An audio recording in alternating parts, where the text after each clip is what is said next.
علیکم ورحمۃ اللہ کہتا ہے تو اس میں بھی کوئی مضائقہ اور حرج نہیں ہے۔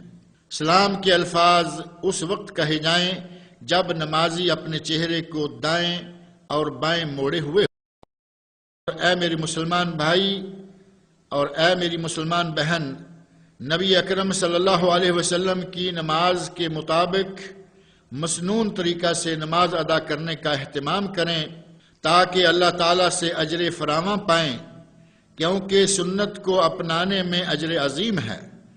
اور اللہ تعالیٰ کا ارشاد گرامی ہے، لَقَدْ كَانَ لَكُمْ فِي رَسُولِ اللَّهِ أُسْوَةٌ حَسَنَةٌ لِمَنْ كَانَ يَرْجُو اللَّهَ وَالْيَوْمَ الْآخِرَ وَذَكَرَ اللَّهَ كَثِيرًا۔ تمہارے لیے رسول اللہ کی ذات میں بہترین نمونہ ہے اس شخص کے لیے جو اللہ سے ملاقات اور روز قیامت کی امید رکھنے والا ہو اور اللہ کا بکثرت ذکر کرتا ہو۔ برادران اسلام، بعض لوگوں سے نماز میں کچھ غلطیاں سرزد ہوتی ہیں، جن میں سے بعض تو ایسی ہوتی ہیں کہ ان سے نماز ہی باطل و فاسد ہو جاتی ہے، اور بعض کے ارتکاب سے نمازی گناہگار ہوتا ہے، یا پھر بعض مکروہ افعال ایسے ہیں جن سے شارع علیہ السلام نے منع فرمایا ہے۔ لہٰذا اللہ تعالیٰ آپ پر رحم فرمائے، ان امور سے گریز و اجتناب کریں۔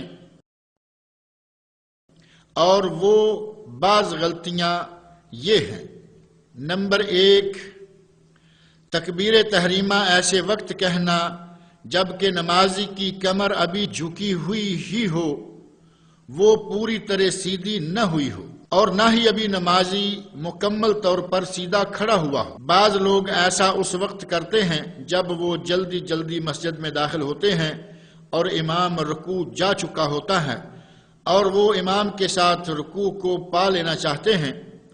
ایسے میں ان میں سے بعض نمازی ہوا میں ہی تکبیر کہہ دیتے ہیں اور ان کی کمر ٹیڑھی ہوتی ہے۔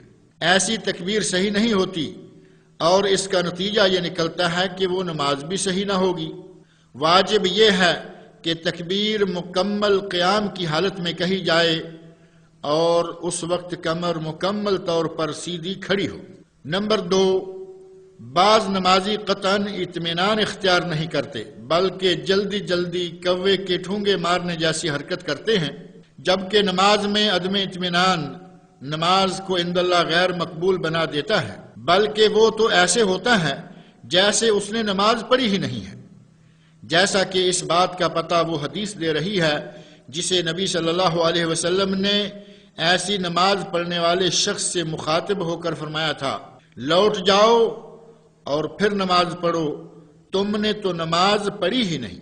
نمبر 3، لوگوں میں سے بعض ایسے ہیں کہ وہ صفوں کے پیچھے اکیلے ہی کھڑے ہو کر تکبیر تحریمہ کہہ دیتے ہیں جبکہ اس وقت وہ اکیلے ہوتے ہیں، ان کے ساتھ دوسرا کوئی نمازی نہیں ہوتا۔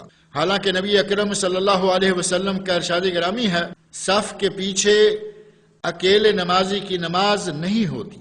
ہاں، اگر کسی کے ساتھ دوسرا کوئی نمازی نہ ہو جو اس کے ساتھ کھڑا ہو اور اسے خدشہ ہو کہ کسی کا انتظار کرنے سے نماز کی جماعت نکل جائے گی، ایسے عذر کی حالت میں وہ صف کے پیچھے اکیلا نماز ادا کر سکتا ہے اور اس کی یہ نماز صحیح ہوگی۔ نمبر 4، بعض لوگ امام سے پہلے بعض ارکان ادا کر لیتے ہیں وَلَا الضَّالِّينَ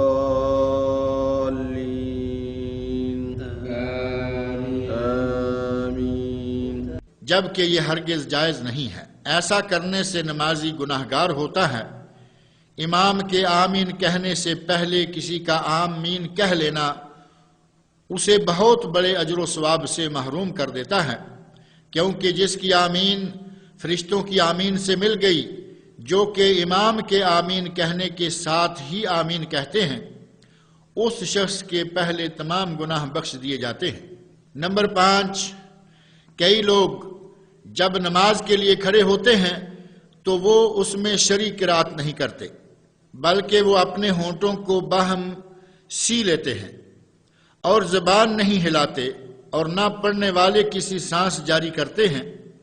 یہ انداز قراءت شمار نہیں ہوتا بلکہ یہ تو سورہ فاتحہ کا اپنے ذہن میں محض ایک نقشہ بنانا ہے سورہ فاتحہ کا پڑھنا نہیں۔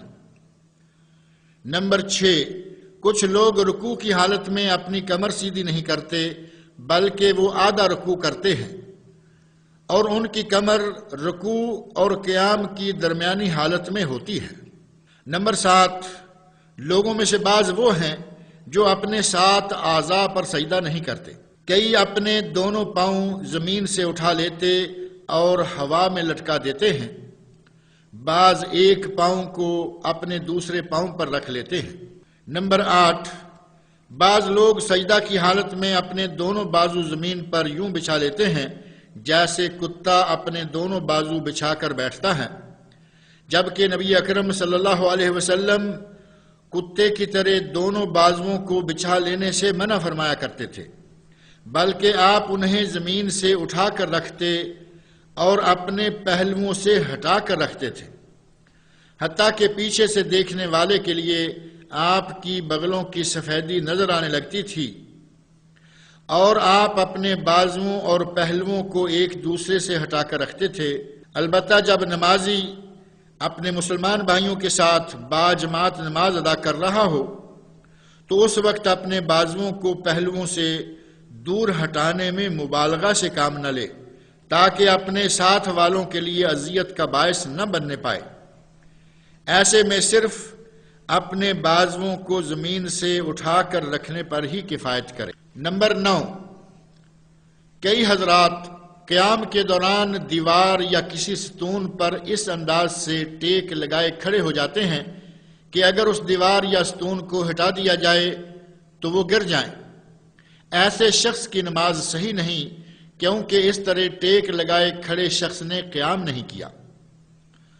نمبر 10، کچھ حضرات وہ بھی ہیں جو سجدہ کی حالت میں ناک کو اچھی طرح زمین پر نہیں لگاتے بلکہ اسے زمین سے اٹھائے رکھتے ہیں۔ نمبر 11، بعض نمازی قرأت قرآن اور اذکار نماز پر دلی توجہ نہیں دیتے بلکہ ان کا دل کہیں اور زبان کہیں اور ہوتی ہے۔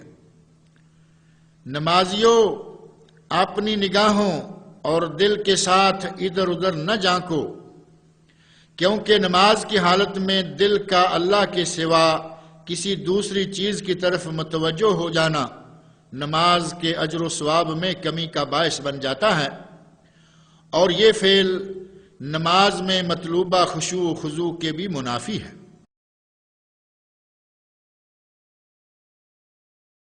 اللہ تعالیٰ سے دعا ہے کہ وہ ہمیں ہر اس چیز کی تعلیم فرمائے جو کہ ہمارے لیے مفید ہے، اور جو کچھ اس نے ہمیں سکھلایا ہے اسے ہمارے لیے نفع بخش بنا دے، اور ہمیں ہمارے دین کی فقاہت و سمجھ عطا فرمائے، اور ہمیں اپنے نبی صلی اللہ علیہ وسلم کی سنت کی اتباع و پیروی کرنے کی توفیق سے نوازے، اور ہمارے اعمال کو قبول فرمائے، اور ہمارے گناہ، افراط و تفریط اور کوتاہیاں ہمیں بخش دے۔ آمین۔ وصلی اللہ علی النبی الامی وعلی آلہ وصحبہ اجمعین۔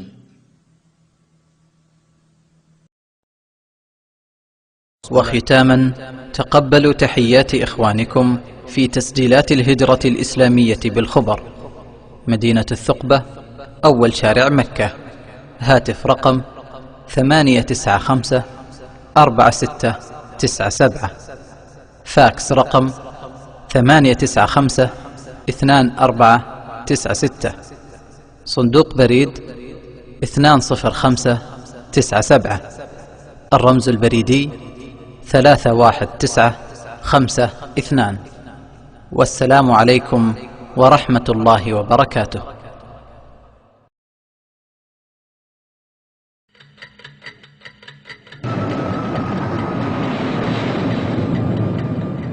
أينما كنت أو توجهت يبقى رفيقك دائما صوت الأذان يذكرك بالصلاة من البيت العتيق. الله أكبر. الله أكبر. الله أكبر. ساعة الفجر